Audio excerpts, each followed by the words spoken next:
Hey, let's not waste any time as we wrap up this run of top 5 lists, so get ready for the top 5 forgotten sci-fi series you need to see, part 5. Number 5, John Doe, 2002. Waking up naked in the ocean ain't what it's cracked up to be, especially when you realize you're above savant levels of mental ability, like f***ing Bradley Cooper in Limitless. The main drawback is you don't know who the hell you are. That's the black and white of John Doe's reality. But being dialed into the entirety of humanity's knowledge sure can make for fertile pastures. Horse betting, giving directions, Turning right on Pike, heading south-southwest for 0.2 miles, veer left at mile and drawing a lot of attention to yourself. How many dimples in a golf ball? 336. When will I die?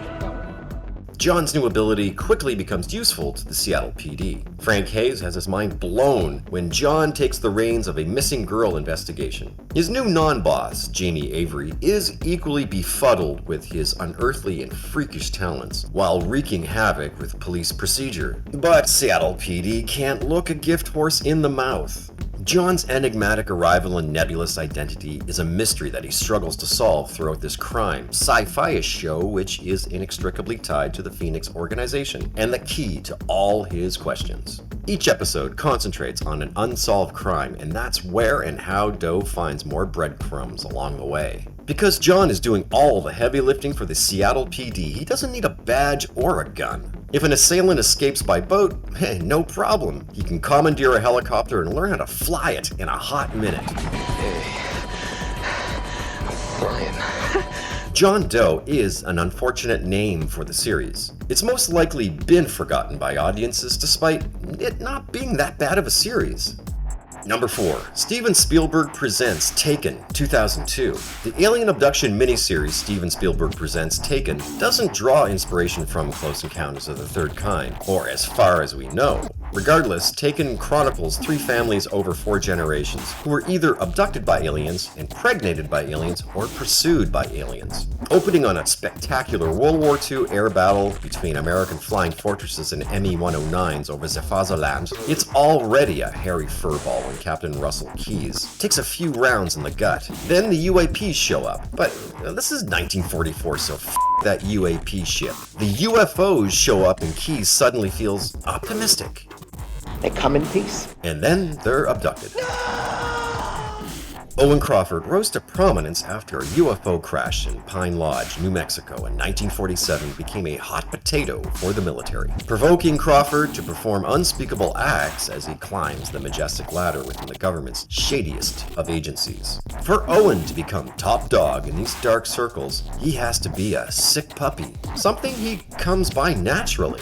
Sally Clark falls for a wounded stranger who she discovers in her shed. Her husband's never home, and this stranger's mojo works for her, so they put the shed to good use. Afterwards, he vanishes before her in a blinding display of ethereal light, and little Jacob arrives 9 months later, and he's really different. Throughout the season, we're taken through notorious historical events like the Roswell incident, the Cuban Missile Crisis, Ronald Reagan's Star Wars initiative, and so forth, as the backdrop for each family's interconnectivity to the UFO cover-up and the ultimate alien agenda. And this can only mean one thing: hybrids, hybrids, hybrids. Taken is a dark and dirty rabbit hole dramatizing the biggest secret ever kept by America's shadow agencies. The life and death struggle of the abductees and their offspring culminate with precocious Allie.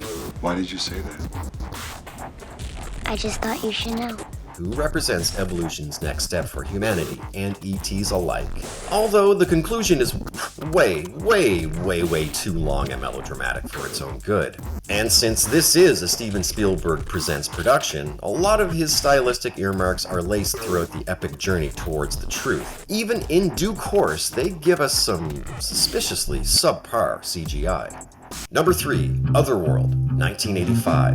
Marsha, Will, and Holly were on a routine expedition. Marsha, Will, and Holly were on a routine expedition when they met the greatest earthquake ever known. Hold up.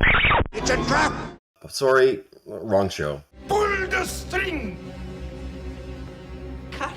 It was in Otherworld that the Sterling family also found themselves crossing over to the Earth-like world Thel, except they weren't whitewater rafting. Instead, they were being hustled inside the Great Pyramid of Giza whilst 6 planets aligned. Splish splash! Hal, June, Trace, Gina, and Smith find themselves wandering in the zone. These parts are rough because travel between zones is a criminal offense, and Mike Ehrmantraut likes the violent aspect of his job a little too much. Hal stuns Kroll and they swipe his ride and his crystal, a cumbersome device used to operate vehicles and grant them access to every zone on the planet. The Sterlings hightail it, and Kroll pursues them throughout the season. Each episode they pass through different zones on their quest to Emar, and therein lies the only hope of returning home. Each society is starkly different from the next, spanning the gamut ranging from very human androids who can fall in love, a feminazi state protected by the Gender Patrol, savage motorcycle gangs, and probably the funniest zone is where Trace and Gina invent rock and roll.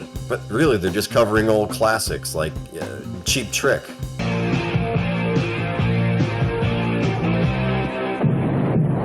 Every zone is under the control of a one-world government who maintains order with its army of zone troopers. Honestly, I didn't expect much from Otherworld, but it turned out to be an entertaining distraction. The best episodes, in my humble opinion, are Rock and Roll Suicide, I Am Woman, Hear Me Roar, and Princess Metra. The latter showcases newly crowned Gina as Princess Metra, enduring an inordinately long transcendental princess test that feels more like an ayahuasca trip. So, if any of these things turn your crank, then Otherworld might be the ticket. Lilu Dallas Multipass. Number 2, Sapphire and Steel, 1979. The periodic table got a major rewrite in this briefly produced British series by ATV with the purpose to rival Doctor Who in the Time Bandit arena. But what the heck was Sapphire and Steel? The narrator announces the thick metaphysical setup controlling each dimension. All irregularities will be handled by the forces controlling each dimension. Transuranic, heavy elements may not be used where there is life. Relating to the challenges charged to the agents or operatives, named after elements on the periodic table, to protect the corridor of time from malevolent forces. Although Sapphire and Steel are not elements, they are the protagonists working under the agency of a mysterious and unknown universal authority. The throughput of the series pumps out scenarios that reveal the horrors inherent of tampering with the timeline. Specifically that old things will trigger incursions by evil things. A Victorian home, a nursery rhyme, and clocks. You name it. If it's old, then the rot will find a weak point and invade our realm. Sapphire and Steel are most definitely from extraterrestrial origins. Perhaps they are Time Lords, but we don't have a fix on this because it's never mentioned in any form of exposition, but honestly it doesn't matter. The matters at hand are the driving force behind the low-budget but thoroughly entertaining series, and I'm not bullshitting, it really is entertaining. Sapphire is portrayed by Joanna Lumley, who's absolutely fabulous by the way. Her powers include limited time manipulation, telepathic communication, human mind control, and she's much more humane than her stark and cold partner Steel. Steel possesses superhuman strength, telepathy, nerves of, well, steel, and is exceptionally rough. Steel definitely does not wear kid gloves, especially when he's handling kids. The pair comes across like a much more intense proto-version of Mulder and Scully. Nice. Jeremiah was a bullfrog. Whenever the fabric of time is torn, Sapphire and Steel arrive on the scene, raring to arrest those evil incursions. Sapphire and Steel was intended as a children's show entitled The Time Menders, penned by P.J. Hammond. Times passed, but ATV picked up the series. The strength of the writing and its low production budget flicked the green light and got the adventure rolling. The takeaway about Sapphire and Steel are the well-told and chilling stories on a shoestring budget, which to me adds to this rather charming and intelligent yarn. And it's indicative of the countless British sci-fi series of the era. To me, these feel like stage plays but with greater breadth. Namely because of the sci-fi content and the basic sets which direct attention to the UK's bounty of exceptional actors.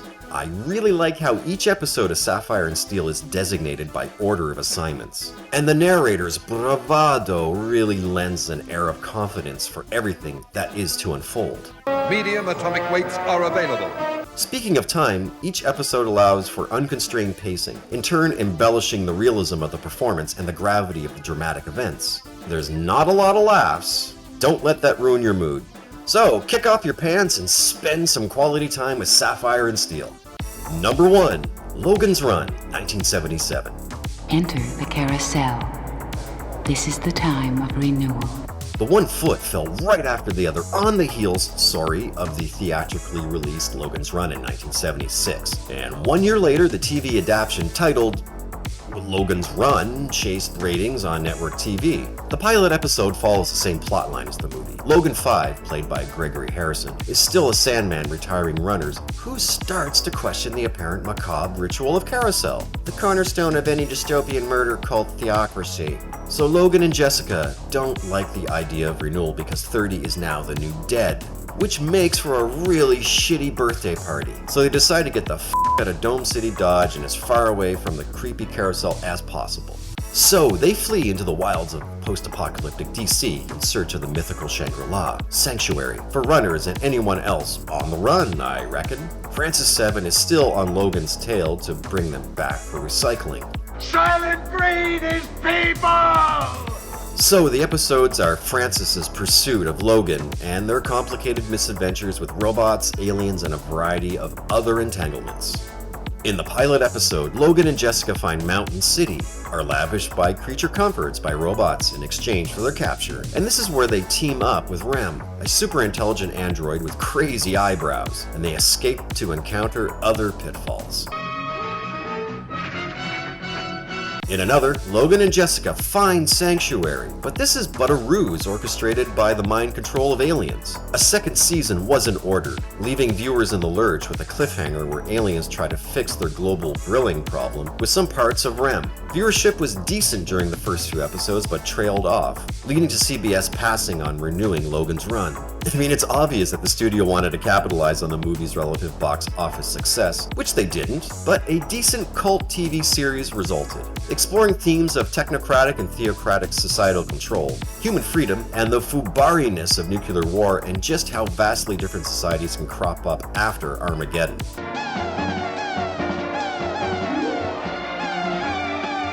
The opening theme song is probably the most shrill thing that I've heard in a long time. The overall look of the show isn't too shabby, nice costumes, Jessica's miniskirt shrank considerably throughout the season, and I even heard that the first use of CGI was in the Logan's Run TV series. Am I wrong? Let me know down below. Alright, boils and gargoyles, that's today's list. Are these complete unknowns to you? Was Taken worth the 13 or so hours to watch? Do you even remember John Doe? Are you a Sapphire and Steel fan, like I am now? And is Otherworld the most unknown series on the list? Sound off in the comments, don't forget to ring the bell for notifications, like, share, and subscribe, and thanks for spending some time. With that in mind, I will catch you in the next one.